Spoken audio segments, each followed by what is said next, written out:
Сәлем құрметті оқырмандар, бұл 26 қаңтар мен 1 ақпан аралығына арналған толық апталық жұлдызнама. Төменде тайм-кодтарды көрсетіп кетемін, өзіңізге керек белгіге бірден соны басып өтсеңіз болады. Тоқтылар.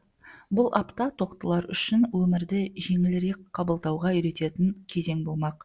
Дүйсенбі мен сейсенбіде сіз бұрынғыдай асығып, бәрін бақылауда ұстауға тырыссаңыз да, жағдайлар сізді басқа ырғаққа шақырып тұрады.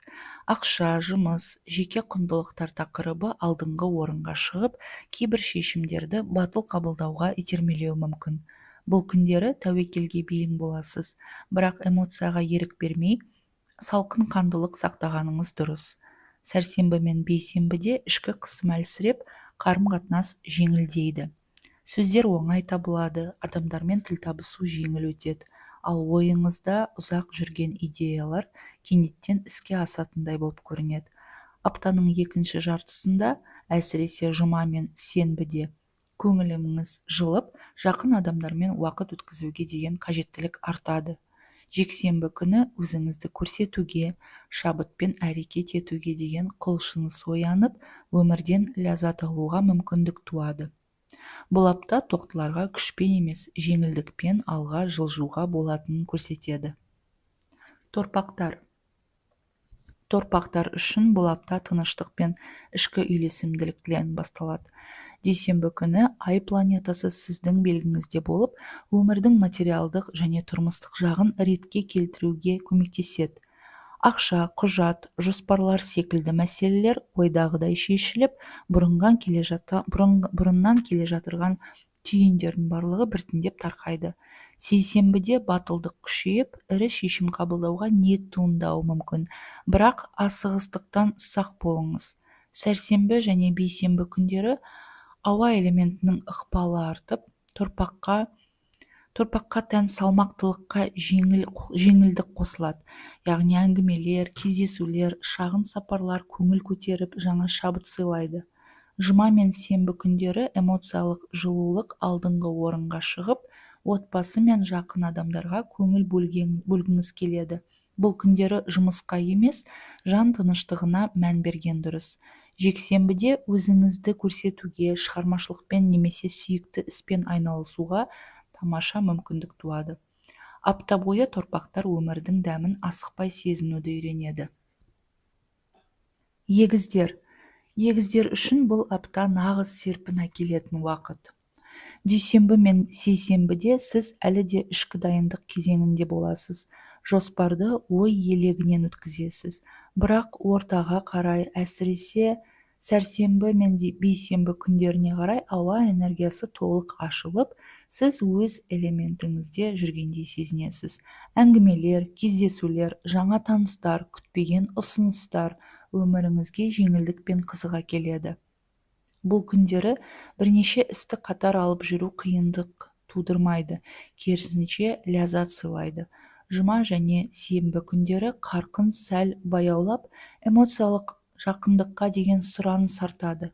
Үй, отбасы, жақын орта маңызды бола бастайды. Жексенбіде шығармашылық ойлар қайта оянып, өзіңізді еркін көрсетуге мүмкіндік туады. Бұл апта егіздерге тоқыраудан шығып, өмірмен қайта байланыс орнатуға көмектеседі. Шаяндар.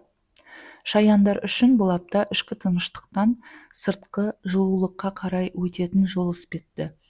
Дүйсенбі мен сейсенбі күндері сіз әлі де өз ойыңызбен оңаша қалғыңыз келіп, өткенді саралауға бейім боласыз.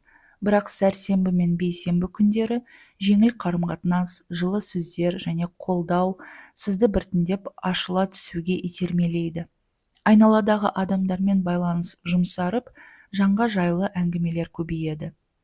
Жұма мен сенбі күні айдың шаян белгісіне өтуі сіздің табиғи болмысыңызды күшейтеді. Бұл күндері отбасы, үй, жақын адамдармен уақыт өткізу ерекше маңызды болады. Көңіл жылып, қамқорлық көрсетуге деген ықылас артады. Жексенбі күні өзіңізді жарқыратып көрсетуге емес, өмірден жай ғана рахат алуға бейім боласыз. Бұл апта шаяндарға эмоциялық тепе-теңдік және жан тыныштығын сыйлайды. Арыстандар. Арыстандар үшін бұл апта біртіндеп күш жинайтын кезең. Дүйсенбі мен сейсенбіде сіз өзіңізді сәл тежелгендей сезінуіңіз мүмкін. Өйткені назар көбіне қаржы мен міндеттерге ауады. Бірақ сәрсенбі мен бейсенбі күндері жеңілдік пайда болып, қарым-қатынас жанданады. Әңгімелер, идеялар, шабыт сізді қайтадан өмірге құштар етеді. Жұма мен сенбі күндері эмоциялық жылулық алдыңғы орынға шығып, жақындармен уақыт өткізу жаныңызды тыныштандырады. Ал жексенбі күні ай сіздің белгіңізге өтіп, ішкі отты қайта тұтатады. Өзіңізді көрсетуге, сахнаға шығуға, шығармашылықпен айналысуға тамаша сәт туады. Бұл апта арыстандарға демалып алып, жаңа серпінмен жарқырауға дайындалуға мүмкіндік береді. Бикештер үшін бұл апта бақылауды сәл босатып, өмірдің жеңіл ағысына сенуді үйретеді. Дүйсенбі мен сейсенбі күндері жұмыс пен міндеттерге көңіл бөлінгенімен де, жағдайлар күтпеген жерден оңай шешіле бастайды. Сәрсенбі мен бейсенбі күндері қарым-қатынас пен ақпарат алмасу ерекше сәтті өтеді. Көптен бері шешілмей жүрген мәселелер әңгіме арқылы реттелуі мүмкін. Жұма мен сенбі күндері эмоциялық жақындық, үй мен отбасы тақырыбы алдыңғы орынға шығады. Бұл күндері өзіңізге және жақындарыңызға мейіріммен қарау өте маңызды. Жексенбі күні шығармашылық немесе рухани демалыс сізге жаңа күш береді. Аптаның соңында бикештер өмірдің бәрін қатаң, бақылаусыз да үйлесімді бола алатынын түсіне бастайды.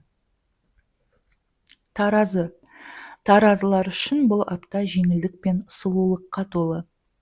Дүйсенбі мен сейсенбіде қаржылық немесе іскерлік мәселелерді реттеу қажет болуы мүмкін, бірақ олар сіз ойлағаннан оңайырақ шешіледі.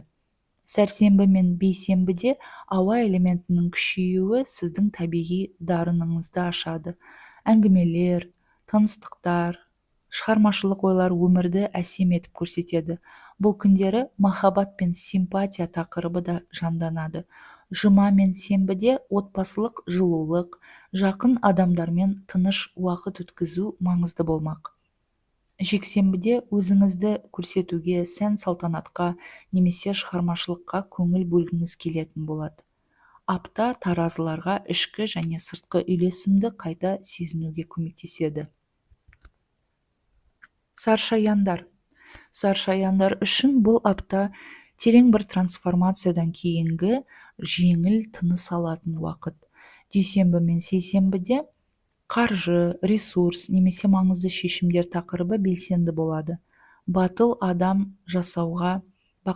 бір қадам жасауға ниет болады, бірақ оны саналы түрде жүзеге асырған жөн. Сәрсенбі мен бейсенбіде ішкі қысым бәсеңдеп, қарым-қатынас жеңілдейді. Адамдармен сөйлесу, идея бөлісу сізге қуат береді. Жұма мен сенбіде эмоциялық жақындық пен отбасы мәселелері алдыңғы орынға шығып, жан дүниеңізді жұмсартады. Жексенбі күні шығармашылық немесе өзін көрсетуге байланысты шабыт пайда болуы мүмкін. Бұл апта саршаяндарға ауыр кезеңнен кейін өмірдің дәмін қайта сезінуге мүмкіндік береді. Мергендер үшін бұл апта өмірдің қызығын қайта табатын кезең. Сондай-ақ саршаяндарға ұқсас болады, бірақ мергендер үшін бұл трансформациядан кейінгі емес. Бұл бір әсіресе дүйсенбі және сейсенбіде сіз бір іскерлік немесе қаржылық міндеттерге көңіл бөлетін боласыз, бірақ олар сізді тұншықтырмайды. Сәрсенбі мен бейсенбі күні еркіндік сезімі күшейеді сіздерде, жаңа идеялар және таныстықтар өміріңізге енеді. Бұл күндері сапар, оқу, әңгіме ерекше сәтті өтеді. Жұма мен сенбіде қарқын баяулап, жақын орта мен отбасы маңызды бола бастайды. Жексенбіде өзіңізді жарқыратып көрсетуге, шығармашылықпен айналысуға немесе жай ғана өмірден ләззат алуға мүмкіндік туады. Бұл апта мергендерге жауапкершілік пен еркіндіктің тепе-теңдігін табуға көмектеседі.